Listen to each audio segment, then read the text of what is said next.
yoomuun jijjiiramu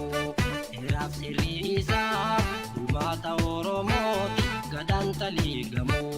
warri zabaa taa'ee sagalee wayyabaa filmaata kaati kan hin qabne dabaa warri zabaa taa'ee sagalee wayyabaa filmaata kaati kan hin qabne dabaa.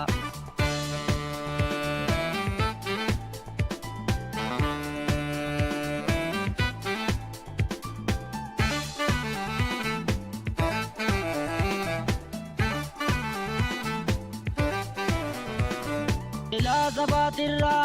rakochi nimfate akeeka kaayotiin abbaa'oon dhalate farra gabrummaati Oromoof dhaabbate kiyyoo jiree gatu lubbuu aarsaa laate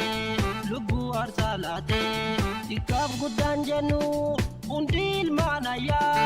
irree humna taane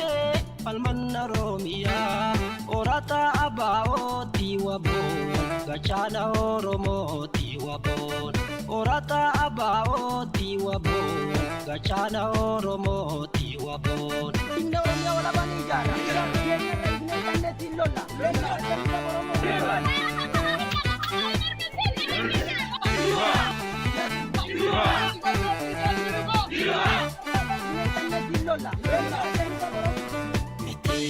miti abulee filachuunsa gaafii deebii sabaa halli maayyeessa diinni nu balleessuuf isa falan duule walxaxaa rakkootiin humni isaa dabale yandoonni kulaaraa ittiin nu haleele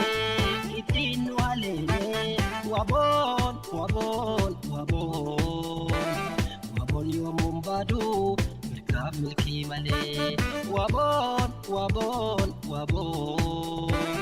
waboon yoomuun baaduu diina bada malee waboon yoomuun baaduu antuu bada malee waboon yoomuun baaduu diina bada malee waboon yoomuun baaduu mirgaaf milkii malee akeekaa fi kaayoon abbaa'oo yoomuun jijjiiramu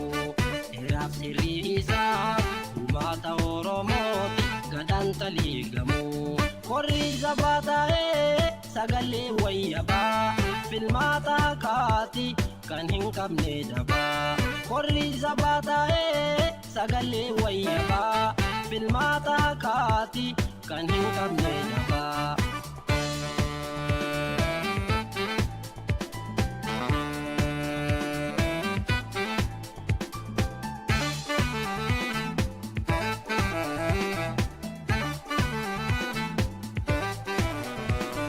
Abbaa'oo fi wabooti summiifi banillee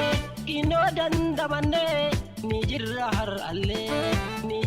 har'allee waboo balleessuudhaaf hedduu yaalanillee daranuu hin cimee hin cabne haamilee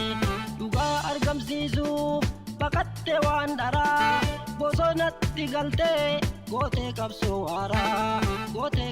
waaraa obsitee taggeesse rakkoo fi gidiraa maqaa keetiin wabooko qabsoon itti teeraa obsitee taggeesse rakkoo fi gidiraa maqaa keetiin wabooko qabsoon itti teeraa jijjiiramaaf jedhee hedduun si baqate beelaa fi deebuutti obaa keessi gate shiftaadha jedhanii akka kan kee dhiibu akka sabaa eegdaa galumaaf si jibbu qabrummaa buqqisuu dhagaa boraafachaa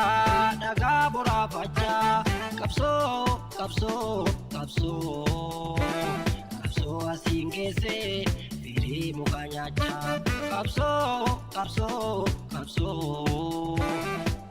asiin keessee firii muka nyaachaa qabsoo asiin keessee hidda muka nyaachaa qabsoo asiin keessee beela yaadee bulchaa qabsoo asiin keessee adda habbu